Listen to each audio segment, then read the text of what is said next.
Bora mesmo que já deu horário. Romanos capítulo 8. Nova vida debaixo da graça, segundo o Espírito de santidade e adoção.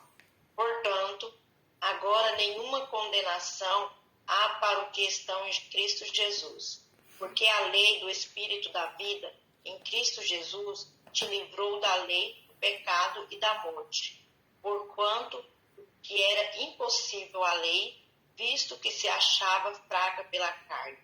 Deus, enviando o seu próprio Filho em semelhança da carne do pecado, e por causa do pecado, na carne condenou o pecado, para que a justa exigência da lei que cumprisse em nós, que não andamos segundo a carne, mas segundo o Espírito. Pois o que são segundo a carne inclinam-se para as coisas da carne, mas o que são segundo o Espírito para as coisas do Espírito. Porque a inclinação da carne é morte, mas a inclinação do Espírito é vida e paz. Porquanto a inclinação da carne é inimizade contra Deus, pois não é sujeita à lei de Deus, nem em verdade o pode ser. E os que estão na carne não podem agradar a Deus. Vós, porém, não estáis na carne, mas no Espírito, só se é que o Espírito de Deus habita em vós. Mas, se alguém não tem o Espírito de Cristo, este tal não é dele. Ora, se Cristo está em vós, o corpo, na verdade, está morto por causa do pecado, mas o Espírito vive por causa da justiça. E se o Espírito daquele que dos mortos ressuscitou a Jesus habita em nós, aquele que dos mortos ressuscitou Cristo Jesus a vivificar também os vossos corpos mortais, pelo seu Espírito que em vós habita. Portanto, irmãos, somos devedores, não a carne, para vivermos segundo a carne. Porque viver segundo a carne, a vez de morrer. Mas, se pelo Espírito mortificardes as obras do corpo, viveremos. Pois todos os que são guiados pelo Espírito de Deus, esses são filhos de Deus. Porque não recebestes o espírito de escravidão para outra vez entrardes com temor, estardes com temor, mas recebestes o espírito de adoção, pelo qual chamamos Abba, Pai. O Espírito mesmo testifica com o nosso espírito, que somos filhos de Deus. E se filhos, também herdeiros e herdeiros de Deus, e co-herdeiros de Cristo. Se é certa que com ele padecemos, para que também com ele sejamos glorificados. Amém. Amém. Deixa eu fazer só uma análise aqui, Romanos capítulo 8. Eu quero ver se tem alguma coisa a mais que a gente pode entender quando Paulo sempre fala dessa questão do pecado da carne, Deixa eu ver se tem alguma coisa a mais sobre isso.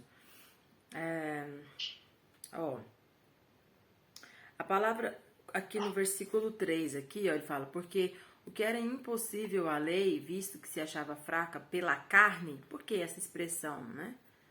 Deus, enviando o seu próprio Filho em semelhança da carne do pecado, e por causa do pecado, na carne condenou o pecado. Achei isso aqui muito complexo. Deixa eu ler essa nota aqui para ver se vai clarear. A palavra semelhança significa a similaridade com um protótipo. A carne pecaminosa é a natureza humana, a qual, através da queda, veio a ser corrompida e controlada pelo pecado.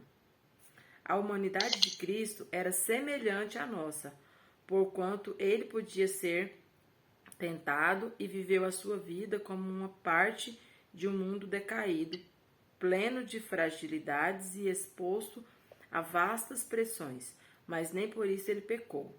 E não havia qualquer corrupção moral e espiritual nele. Se Jesus tivesse sido corrompido pelo pecado, em qualquer sentido, ele não poderia ter cumprido o padrão do Antigo Testamento, que requeria que toda oferta pelo pecado fosse sem defeito.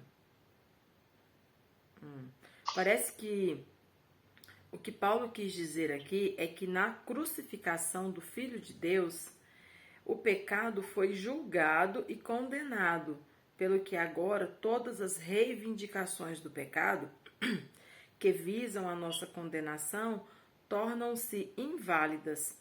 Não há qualquer condenação restante para aqueles que estão em Cristo. É isso que ele está tentando dizer. Bom, vamos tentar então entender isso aqui, né? A lei do Espírito aponta para, claro, o poder de Deus em nós. A lei do pecado é o poder operante do pecado. Ou, então, a lei divina é usada pelo pecado para produzir a morte. Vamos lá no desafio de entender a cabeça aqui de Paulo. Ai. Essa primeira parte do capítulo 8 já é bem citada também, dentro das nossas igrejas. Essa expressão, principalmente do versículo 1, quando Paulo fala: portanto, agora nenhuma condenação há para os que estão em Cristo. Se a gente não tentar entender nada além disso, é simples entender, né? Condenação, todo mundo sabe o que é condenação. É quando você já está julgado. Como diz os advogados, transitado e sentenciado, que eles falam, né? Transitado e julgado, aliás, né? Então, aquele que está em Cristo, nenhuma condenação há. Porque a lei do Espírito da vida em Cristo te livrou da lei do pecado e da morte. Aqui a gente pode construir uma ideia desse ambiente, de julgamento, como se fosse ali um tribunal, e você vai receber uma sentença. E aí fala, olha, se você está em Cristo, você não tem nem nada de condenação, você não vai ser condenado. Por quê? Por que você não vai ser condenado? Porque a lei do Espírito, em Cristo Jesus, te livra da lei do pecado. Então é como se o que te acusa é menor do que o que te condena. Existe algo te acusando, que é o quê? É a lei do pecado. É aquela lei que faz você viver no pecado. Porque aí a gente pode voltar para tudo que Paulo tem falado. Que a lei serviu para me mostrar o pecado e para ter consciência de que agora eu sou pecador. Então é isso que ele está dizendo. Olha, mas se agora você está em Cristo, não há condenação. Por mais que você saiba que você pecou, por mais que a lei tenha te mostrado o pecado, agora a lei do Espírito, e da vida te livra dessa condenação. É mais ou menos isso que eu entendo que Paulo está querendo nos ensinar.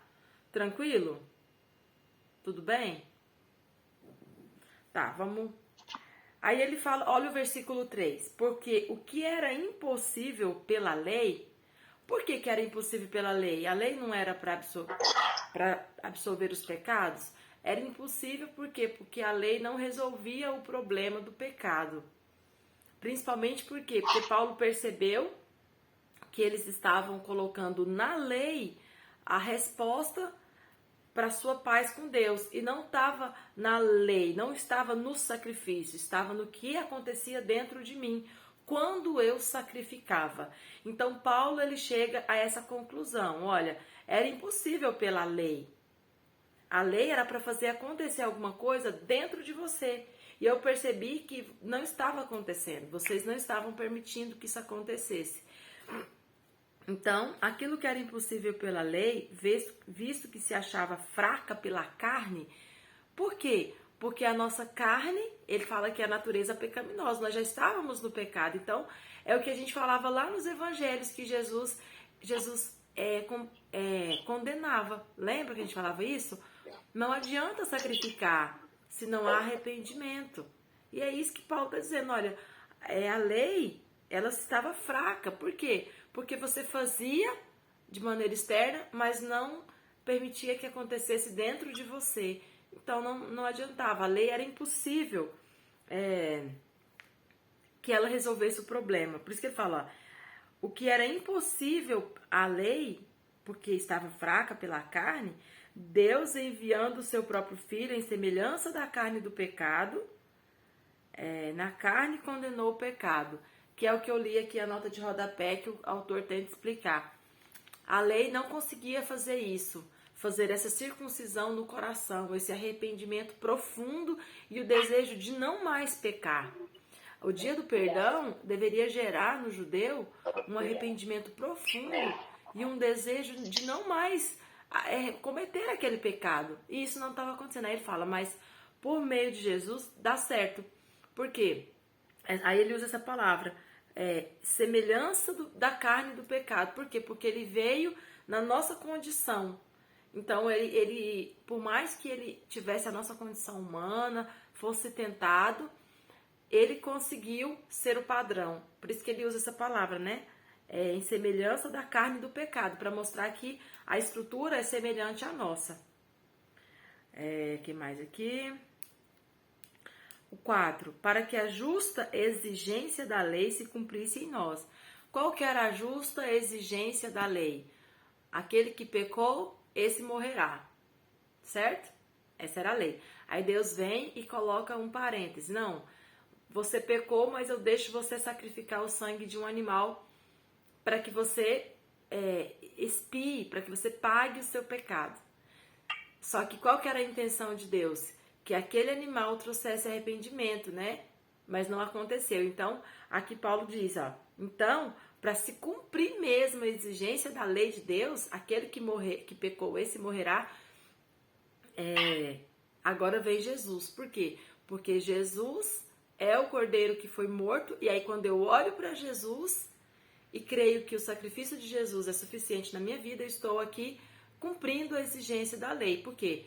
Eu pequei, alguém morreu, mas aí eu falo, não, Jesus morreu no meu lugar. Então eu estou cumprindo a exigência da lei, de que sangue foi derramado por causa do meu pecado. Ok? Tranquilo, pessoal? Tranquilo? Balanga assim a cabeça, assim. Tá. Aí dentro do próprio versículo 4 tem uma vírgula, que é a parte B do versículo, e ele fala, mas em quem acontece tudo isso? Aí ele fala, em nós, que não andamos segundo a carne, mas segundo o Espírito. Aí aqui ele deixa bem claro que é preciso ter um upgrade de visão. Se você não conhece Cristo, se você não sabe o sacrifício de Jesus, se você não entende a importância dele, não vai fazer sentido para você. Por isso que a gente fala, o sacrifício de Jesus vai salvar toda a humanidade? Não, aqueles que o receberem. E aí entra até uma boa coisa pra gente falar, porque muitas pessoas criticam, né, essa expressão, você aceita Jesus? Né? Tem um tio mesmo que ele falava assim, eu acho absurdo as igrejas falar isso, como se Jesus fosse uma balinha, um pedaço de doce que você quer? Você aceita? Você quer? Tipo assim, mas é no sentido de que, tipo assim, você aceita, você tem consciência, você consegue... Então, assim, a palavra aceita faz sentido, sabe? É difícil trocar. Então, você aceita Jesus como seu único e suficiente Salvador? Você crê que Ele morreu no seu lugar? Então, quando a gente entende esse processo, Paulo entende que, nesse momento, acontece o versículo 4, ó. A justa exigência da lei se cumpre em nós. Por quê? Porque aí agora eu aceito que Jesus morreu no meu lugar. E esse aceitar, ele vem desenrolar uma série de atitudes, né? Eu aceito, creio, recebo e obedeço, entendo, sigo, né? Então, há uma série de consequências nesse aceitar, né, a Jesus. Porque os que são sangue e carne inclinam-se para as coisas da carne, ou seja, o homem natural, né? Paulo está falando aqui desses dois homens, né? Que ele falou muito também na leitura passada. O que ele que é sangue e carne se inclina para as coisas da carne, mas os que são segundo o Espírito para as coisas do Espírito. Porque a inclinação da carne é morte, é claro, né? Se nós alimentamos só a nossa carne, vamos colher a morte. Mas a inclinação do Espírito é vida e paz. Então, é o que a gente falou ontem. Se eu entendo que tem duas naturezas em mim e que se eu alimento mais a minha carne prevalecerá, e meu espírito vai ficar fraco e logo vai morrer. Se eu alimento o meu espírito, a minha carne fica fraca e logo eu consigo mortificá-la. Essa é a palavra, né? De você estar sempre mortificando a sua carne, fazendo com que ela fique morta, para que você consiga viver uma vida onde o seu espírito prevaleça. 8. Os que estão na carne não podem agradar a Deus, né? Esse princípio, claro, né, de santificação. Vocês, porém, 9, não estáis na carne, mas no espírito. Se é que o Espírito de Deus habita em vós.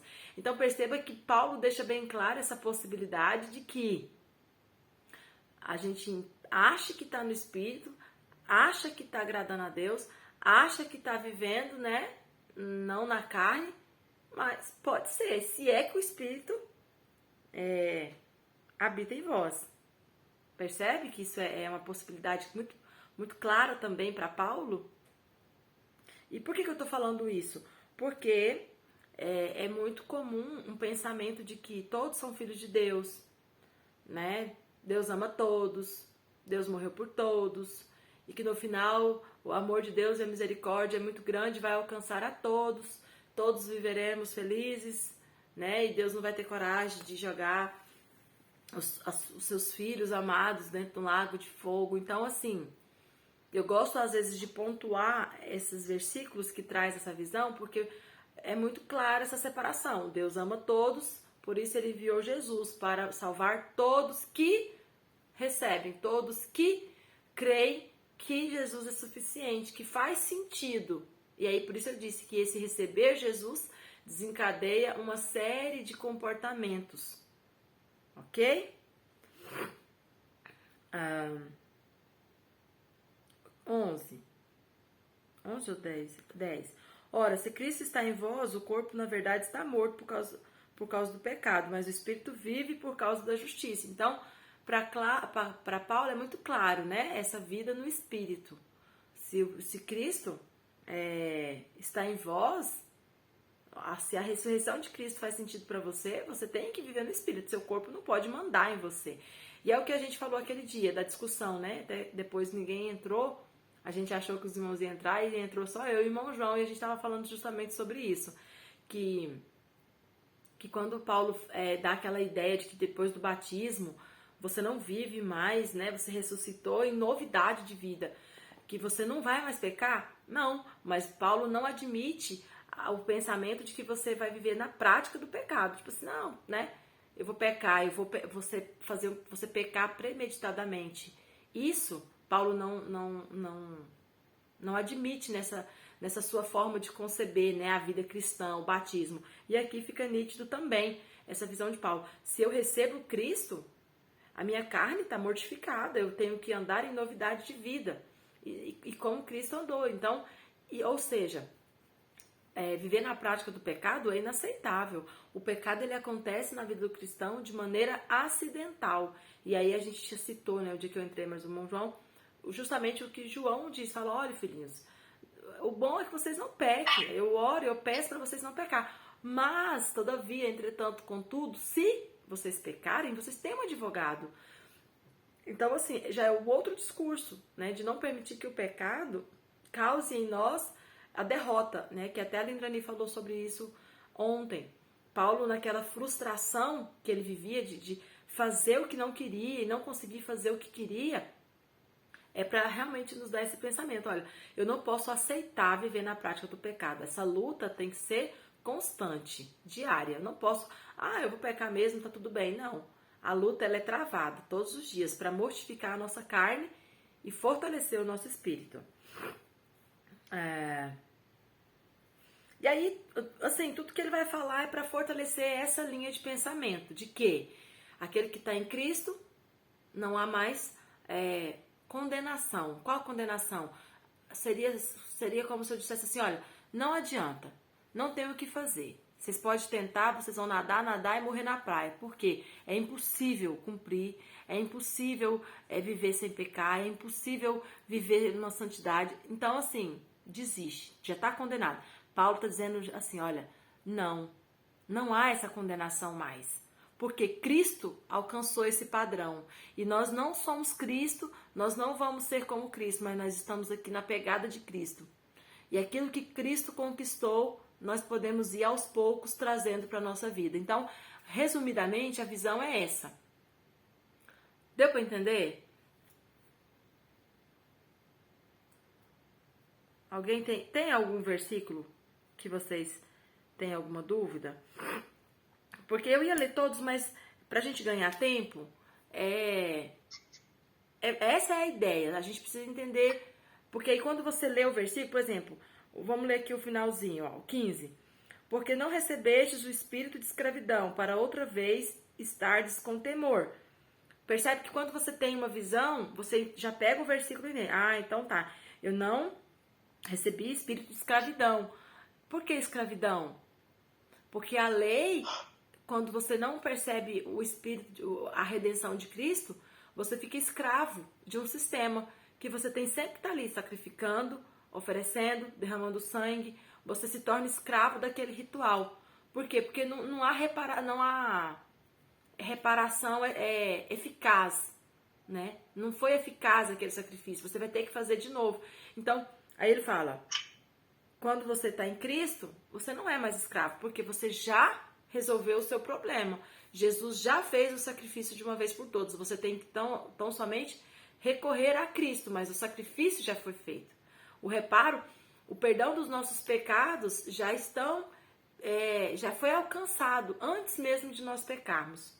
Então isso nos torna livres dentro dessa perspectiva que Paulo está colocando. Aí o 16, o Espírito mesmo, ou seja, e esse Espírito é com letra maiúscula, então é o Espírito Santo. O Espírito mesmo, ou seja, o próprio Espírito Santo, ele testifica com o nosso espírito, ou seja, a nossa natureza espiritual. O que ele testifica? O que é testificar? É concordar, né? É estar ali meio que em uma conversa de acordo. Ele fala, olha, o próprio Espírito Santo, ele concorda com a nossa natureza espiritual. É como se ele falasse com a nossa natureza espiritual. E o que ele fala para essa natureza espiritual? Ele fala que nós somos filhos de Deus. Então, quando nós temos essa ligação espiritual, essa ligação mística com o sobrenatural, quem faz isso? Paulo está dizendo que é o Espírito Santo falando para a nossa natureza espiritual, que nós somos filhos de Deus. Por quê? Porque por um lado vai ter a nossa natureza carnal falando para a nossa natureza humana. Você não consegue, você é fraco, você é pecador, você peca toda hora. E ele fala, mas o Espírito Santo está dizendo, não, você é filho de Deus, por isso que você consegue, por isso que Jesus morreu por você. Então Paulo ele coloca muito esses diálogos internos, né? Aí ele fala, e se somos filhos, ou seja, se o Espírito Santo está falando que nós somos filhos de Deus, também somos herdeiros, porque o filho, ele é herdeiro. E se somos herdeiros de Deus, nós somos co-herdeiros de Cristo, porque aqui nós somos irmãos de Cristo. Se Cristo herdou todas as bênçãos, né, celestiais, nós herdamos juntos com Ele. E se é certo que com Ele padecemos, ou seja, se andamos nas pegadas de Cristo, morrendo como Cristo morreu, sepultando a nossa natureza carnal, ressuscitando uma nova criatura. Aí ele usa todo esse processo. Se é certo, ou seja, se eu tenho certeza que eu estou fazendo isso, de que com ele estou padecendo, para que também com ele eu seja glorificado. Então, se eu semeio com Cristo, colherei com ele. Ok? E aqui termina o último versículo. Ok em Libras. O e K. Aí você joga assim, ó. O, K. Ok?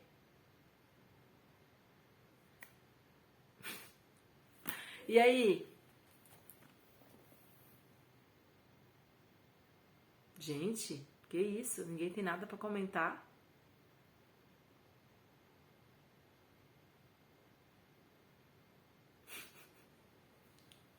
Eu tô vendo só vocês rindo, ninguém fala nada. Aqui tá todo mundo sabidinho. Todo mundo aí meio pasmo com as muitas letras de Paulo, né? Todo mundo muito sabido. Amém. Eu acho que, Daiane, isso aqui é muito claro, né? Eu acho que as pessoas que, na verdade, elas não querem muito enxergar. Igual eu já falei, tem um colega nosso lá do serviço, que ele é espírita, ele não acredita que Deus, que Jesus vai jogar os filhos dele no inferno, não. Ele é misericordioso, então todo mundo vai pro céu, né? Mas aqui é muito claro que fala que é aquele que crê, é aquele que aceita. Esse é o filho dele, né? Sim. Então, assim, mas às vezes a gente quer meio que se iludir, né? Mas quando a gente pega a palavra de Deus e estuda, isso é muito claro, é muito nítido, né? Sim. E João também fala sobre isso. João capítulo 11, versículo 1 e 2, ele fala assim, olha, mas a todos que o receberam, aqueles que creram no seu nome, deu-lhes o direito de se tornarem filhos de Deus. Né? E é tão interessante... Mas, Tayane, eu quero fazer uma ressalva nessa fala aí, né? Por exemplo, o espírita, ele recebe Jesus, ele acredita na existência de Jesus. Então, não é o crer, que esse crer, ele é qualificado. Sim, porque por isso a expressão espírita, receber. Ele acredita em Jesus, ele chama Jesus de mestre e tudo mais, né? O que eu penso já de muito tempo, isso para mim é pacífico, né? É que, na verdade, o espiritismo, ele com a boca diz que acredita em Jesus, mas ele nega, para mim, a essência do cristianismo, que é o sacrifício de Jesus. Por quê? Porque eu digo sempre, eu penso isso há muito tempo, quando eu falo da ressurreição, eu torno sem efeito e nulo o sacrifício. Sem efeito e nulo o sacrifício de Jesus na cruz. Por que eu torno sem efeito? Porque esse sujeito vai ressurgir se a morte não tem mais domínio sobre a carne, e isso é definitivo. Então o sacrifício de Jesus, ele é em vão. E aí a gente vê ao longo de todo o texto do Novo Testamento, Jesus tentando mostrar para os discípulos que ele veio para ser dado em sacrifício, né, em libação pelos pecados. Então o Espiritismo, ele nega isso. Ele não nega isso de forma verbal, de forma explícita. Ele nega isso, o que é pior, é na sua construção de entendimento, né? Da forma como eles pensam na questão da reencarnação, né? Do corpo que vai, que volta, que vai, que volta, né? Então, para mim, não é só o confessar, mas é confessar segundo a letra da lei, a letra da Bíblia, melhor dizendo. É justamente... Estão viciados, né? É justamente a palavra que eu disse que esse meu tio tem dificuldade para aceitar, que é o receber. E esse receber é justamente nesse sentido. Você aceita Jesus? Tipo assim, não, aceitar Jesus vai implicar nessa sequência que você está falando. Tipo assim, ele é seu suficiente salvador. Só ele é capaz de salvar você. Porque o que eu não conheço muito da doutrina espírita, mas o que eu entendo, e as poucas vezes que eu já conversei com um espírita, e a ideia que me passa é que Jesus ele foi importante para nos mostrar como viver. Mas eu tenho que fazer o que eu preciso fazer para ser salva. O que Jesus fez não serve para mim, serve para ele. Aí é onde choca com o cristianismo. Porque no cristianismo, eu não consigo fazer. Eu preciso recorrer ao que Jesus fez. E para o espírita não, olha, ele fez, foi importante, ele me ensina como fazer, mas agora eu tenho que ir lá e fazer. E por isso que a caridade é um aspecto tão marcante no espiritismo, porque eles veem na caridade uma forma, né, de acelerar esse processo, de ser uma pessoa do bem, enfim, né, que a gente já está acostumado. Mas essa escala... Eu queria só falar um negocinho sobre o espiritismo, Daiane. Sim. Esses dias, eu até comentei do livro que eu andei lendo, que eu gosto muito de ler, volta e meia eu leio uns trechos dele, leio alguma coisa. Na verdade, eu nunca li aquele livro por completo. Eu fui lendo partes dele, ele é muito extenso. É o livro A Cidade Antiga. E o livro A Cidade Antiga, ele tem uma parte dele, esse livro é de um francês, que ele fala sobre os costumes antigos dos povos romanos e gregos, costumes comuns, que eram comuns a esses povos, e provavelmente a alguns outros da antiguidade. Então, esse livro ele começa falando deixa eu ver se vai dar tempo, acho que vai dar. Esse livro ele começa falando sobre o Espiritismo, está falando sobre o Espiritismo. Ele começa falando da questão da divindade, de como que eles acreditavam em Deus. Então, o Deus daquele tempo é um Deus familiar. Na verdade, o Deus daquele tempo e a vida, ela está ligada ao Deus familiar. Tanto é que as famílias, elas construíam o cemitério ao redor da casa. Por quê? Porque morto aquele seu parente, aquele seu ente querido, ele era enterrado ali. E eles acreditavam que o espírito estava sempre pregado no corpo. Então, por isso é que eles cultuavam os seus ancestrais comuns, né? E por isso que eles iam lá na sepultura uma vez por ano, ou 2 vezes por ano, colocavam comida, colocavam bebida. Então, assim, mais ou menos essa lógica do corpo ali preso. E aí, eu lendo esse livro, aí esses dias eu estava lendo o livro dos médiuns, que é o livro não é o livro dos médiuns, não. Ali o livro dos médiuns é um outro, que é o livro do Allan Kardec, que é a grande estrutura do pensamento do Espiritismo.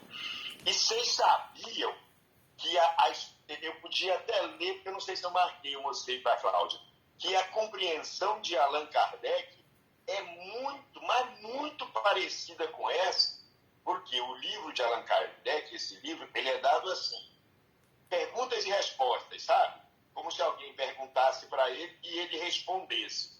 Então, quando ele responde sobre esse assunto, a resposta dele é muito próxima dessa resposta que o Lafuentes, que é nesse livro A Cidade Antiga, dá naquele livro. Eu falei assim, agora eu já sei onde que o Allan Kardec tirou essa concepção dele, essa história dele.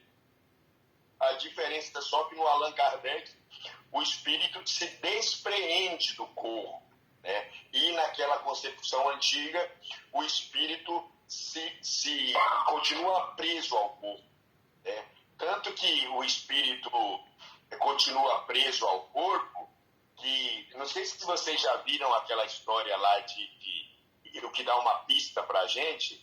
Quem já viu aquela história de Troia, da Guerra de Troia? Já viu o filme, já viu alguma coisa assim? Tem uma parte que Menelau, o espartano, mata aquele que rouba a mulher, Helena. E quando ele mata ele não devolve o corpo para a família. Aí fica aquele desespero. Por quê? Porque havia a necessidade de se enterrar o corpo, que era para quê? Para que o espírito pudesse ter paz. A crença era que se não se enterra o corpo, o espírito nunca encontra a paz. Mas o que é interessante é ver que essa base do espiritismo... Chegou até hoje. Porque o espírita quase sempre ele se julga um grande intelectual do conhecimento. Você vê que os espíritas, quando eles falam assim, eles falam no S mesmo, aquela pronúncia muito correta das palavras em todos os seus conexos e conectivos. Assim que é uma palestra dos espíritos. Não estou falando com menoscabo, né, com desprezo. Não, estou dizendo que é como eles falam mesmo. É só você olhar. Eles se acham grandes intelectuais. Mas para ver que o entendimento dele está sedimentado no avanço cultural, em ideias culturais. eles não invocam uma ideia de Deus propriamente dito. Eu acho que não, porque quando a gente vê ali, o próprio quem dá a estrutura no pensamento seria um espírito e não Deus. Se você for ler o livro dos médios, ele também ali eu não quero levantar para pegar, e esses outros livros você vai ver. Então é interessante para a gente olhar essas literaturas e ver que está muito longe, é muito longe. A história do amor, por exemplo, como eles falam, tem um livro, Platão, o grego Platão, ele escreveu muito. Aí tem as formas que Platão escreve, são diálogos. Tem um diálogo de Platão que chama O Banquete. Quem quiser baixar, ele é livre na internet, chama O Banquete. Nesse diálogo, Platão reúne numa festa, numa reunião deles, não é uma festa, era uma reunião de homens. A Grécia, cidadão é homem que mora na cidade, em Atenas, melhor dizendo. E aí Platão faz essa reunião e nela ele vai falar sobre o amor. Cada um desses personagens dá a sua visão de amor. Aí lá você vai encontrar um dos personagens, a estrutura do amor que o Espiritismo faz, que é o amor-caridade. Então aí você vai ver que, na verdade, o Espiritismo, com todo respeito, né, a gente tem que respeitar, mas ele é uma miscelânea de vários conhecimentos, de vários textos de homens escritos, né, de pensamentos, como é o caso de Platão, e tem muito pouco de divindade naquilo ali, de Deus, assim, como nós entendemos Deus, né, como nós entendemos Jesus, né, como nós entendemos sacrifício. Desculpa a extensão, Davi. Não, tranquilo. Isso aí, vamos encerrar, vai acabar o nosso tempo. Eu acho que ficou claro, ninguém tem, né, nenhuma dúvida. E amanhã a gente continua, então, na cabecinha do nosso amigo Paulo. Deus abençoe. Até amanhã.